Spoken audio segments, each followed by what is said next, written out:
Um, our next group, we're going to have a panel discussion about, I think, a really important topic that we need to cover, and that is this idea. It's a perfect follow-on to Tom's presentation, really, to say let's talk about whether or not you really can build an impactful business that's profitable. Yesterday, we heard from Doug Wilmore, the CEO of WorldTree, a very high impact business that has raised $12 million from the crowd, doing incredible things with planting fast growing trees.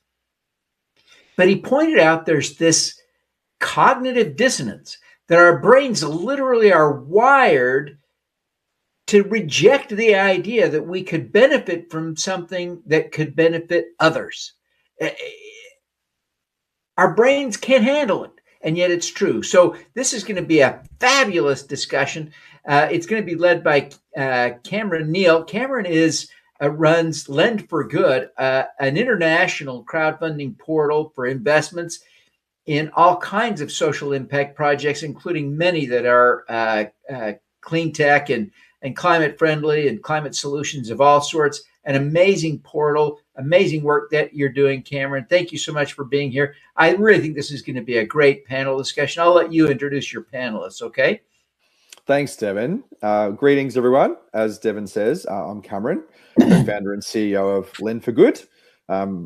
We're a global debt syndication platform, and we've mobilized millions. We want to mobilize millions more to loan to courageous impact enterprises who are helping to deliver sustainable development goals, which includes climate-related action. And many of our loans have been very focused on environmental and climate solutions.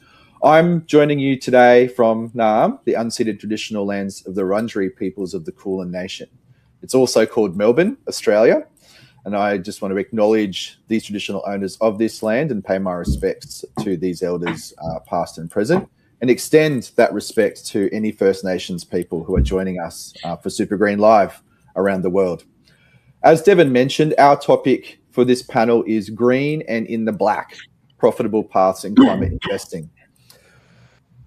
Here in Victoria, so it's the state where I live here in Australia, which is right down the bottom of the country, closest to Antarctica, mind you. We are entering later today, our second major week-long heat wave of this summer. There are fires that are still burning here from our previous one 2 to 3 weeks ago.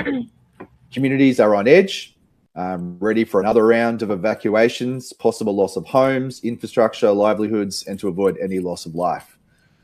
And in between those heat waves, we had a flash flooding event in one of those communities that took out roads, bridges, and cars. The impacts of the climate crisis are here. They are real, and their economic, social, and human toll grows annually, not just here in Australia, but around the world. Our own Treasury Department here, we had a range of these events last summer. They calculated that for those climate-related disasters in the first half of 2025, we had a range of economic impacts. $2.2 billion loss of economic activity, $2 billion of insurance claims, $2 billion in infrastructure damage. That doesn't account for the human and social costs of communities displaced and people's lives lost. And these costs are rising annually. So when we're thinking about this topic for our panel today around profitability, it's important to put discussions of profitability in the context of the broader impacts that not having climate solutions has. We can't think narrowly about profits. We do need revenue generating profitable businesses, but we can't do that in the way that we've done it before. Narrowly thinking about profits and externalizing the negative impacts that businesses have is what's got us into this mess, when it comes to carbon emissions and everything, right? And we're now trying to figure out, well, how do we bring those back in? How do we design businesses and solutions that not only make money, but reduce those externalities and take account of them and positively impact those externalities and create value and wealth in different ways, not just money, for communities, for people, for places. And we're going to take that broader view into our discussion of this topic today. all the way from businesses and enterprises through to communities in our planet.